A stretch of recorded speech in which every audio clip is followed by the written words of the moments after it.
নমস্কার বন্ধুরা, কেমন আছেন আপনারা সবাই? আশা করছি ঈশ্বরের কৃপায় ভালোই আছেন। আজকে আমি বানাবো একটি মাত্র ডিম দিয়ে, দেখতেই তো পারছেন কেকের সাইজ ঠিক এইরকম একটা স্পঞ্জ কেক তৈরি করব। চায়ের কাপে মেপে মেপে দুনিয়ার সবচেয়ে সহজ কেকের রেসিপিতে আপনারা যে কেউ এই কেক তৈরি করতে পারবেন। দেখবেন কেক বানাতে কত সহজ আর খেতে কত মজার। তাহলে চলুন দেখে নিই। কেক তৈরির জন্য প্রথমে আমরা কেক টিন রেডি করে নেব। তো বন্ধুরা, এই কেক টিন যদি না থাকে তাহলে আপনারা এরকম স্টিলের বাটি, এটা তো সবার বাড়িতেই থাকে, এই স্টিলের বাটিতে ছোট ছোট করে কেক তৈরি করতে পারেন। একই ব্যাপার, ঠিক আছে? তো এর থেকে একটু ছোট হবে কেকগুলো, এটাই, আর কিছুই না। তো এখন এই কেক টিনের মধ্যে আমরা একটু অয়েল ব্রাশ করে নেব। ঠিক আছে, সাদা তেল আপনারা ব্রাশ করতে পারেন বা ঘি বাটারও ব্রাশ করতে পারেন। তো ভালো করে আমি তেলটা ব্রাশ করে নিচ্ছি। বন্ধুরা, ভিডিওর প্রথমেই আপনাদের একটা অনুরোধ করব, রেসিপি দেখে যদি পছন্দ হয়, যদি ভালো লাগে, প্লিজ একটা লাইক করে দেবেন। তো এখন আমি একটা নর্মাল পেপার নিয়েছি, সাদা কাগজ, যেটা আমাদের ছেলেমেয়েরা পড়াশোনা করে, লেখালেখি করে, সেরকম একটা পেপার নিয়েছি। তো পেপারটার উপরে এরকম আবারও একটু তেল ব্রাশ করে দিচ্ছি। তো আজকে আমি কেকটা চায়ের কাপ মেপে তৈরি করব। সবার বাড়িতে মেজারমেন্ট কাপ থাকে না, তো আজকে নর্মাল কাপ দিয়ে আমি রেসিপিটা করে দেখাবো। তো সবার প্রথমে একটা মিক্সিং বোল নিলাম। এই বোলের মধ্যে একটা ডিম ভেঙে নেব। আজকে আমি একটা ডিম দিয়ে কেকটা তৈরি করে দেখাবো।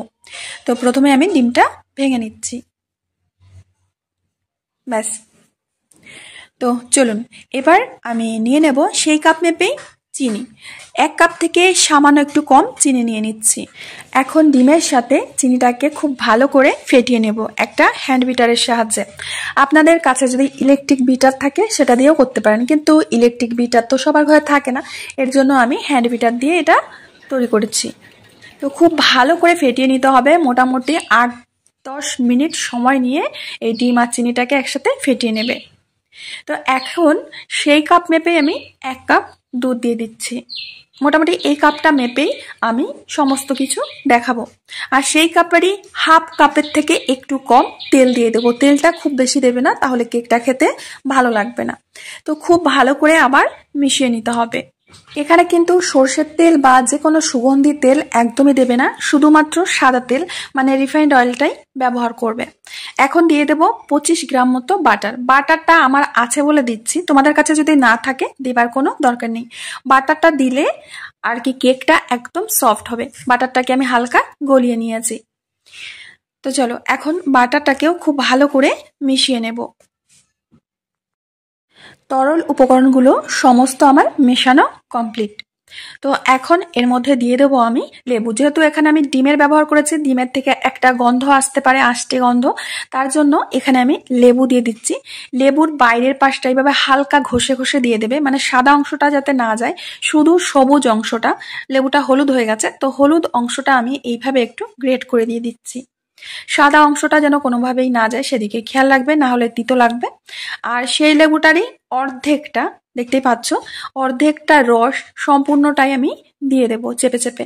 এতে আমাদের কেকটা একদম স্পঞ্জি হবে, সুপার স্পঞ্জি হবে, একদম দোকানের মতো বা দোকানের থেকেও অনেক বেশি স্পঞ্জি।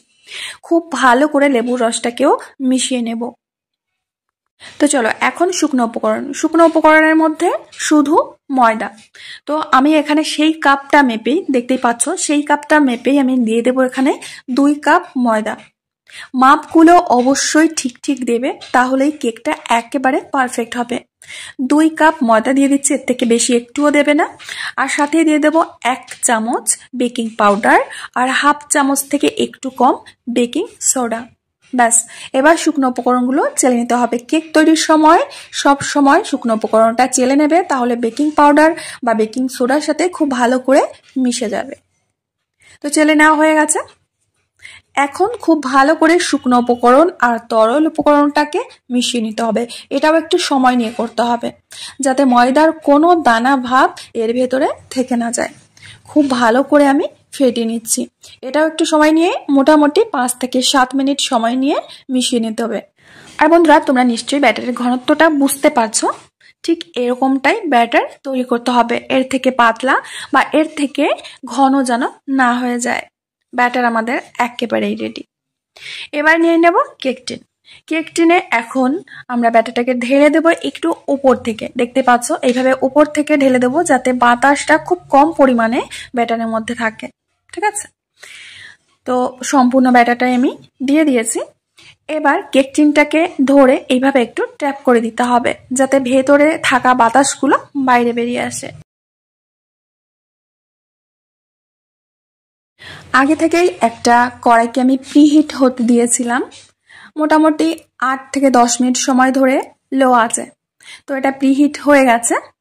এখন এর মধ্যে কেক টিনটাকে বসিয়ে দেব, ঢাকনা দিয়ে ঢেকে এটা বেক হতে দেব লো আছে পুরো 45 মিনিট। তো বন্ধুরা ঠিক 45 মিনিট পরে আমি ঢাকনাটা খুলে নিচ্ছি। দেখতেই পাচ্ছ কেকটা একেবারে পারফেক্ট হয়েছে, এটা আমার চেক করার কোনো প্রয়োজনই নেই, তোমরা চাইলে চেক করে নিতে পারো।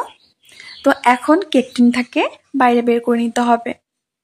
আর তোমাদের একটু দেখিয়ে দিচ্ছি কেকটা কতটা পরিমাণে ফুলে গেছে। এই দেখো, নিশ্চয়ই দেখতে পাচ্ছ।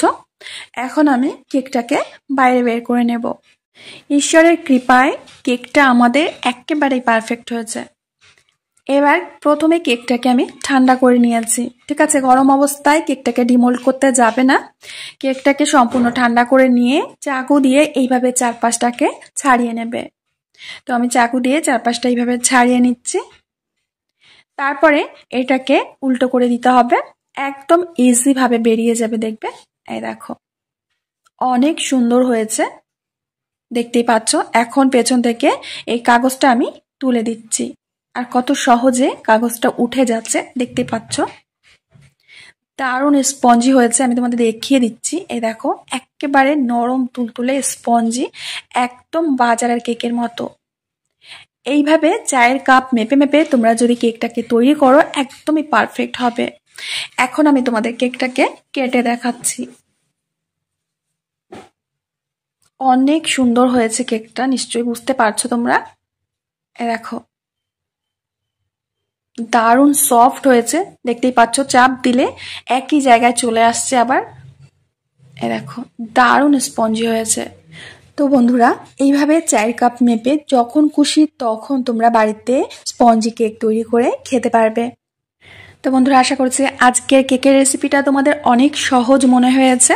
তো বন্ধুরা, আমি আজ এখানেই বিদায় নিচ্ছি, আবার দেখা হবে নতুন রেসিপির সাথে। সবাই ভালো থেকো আর সুস্থ থেকো।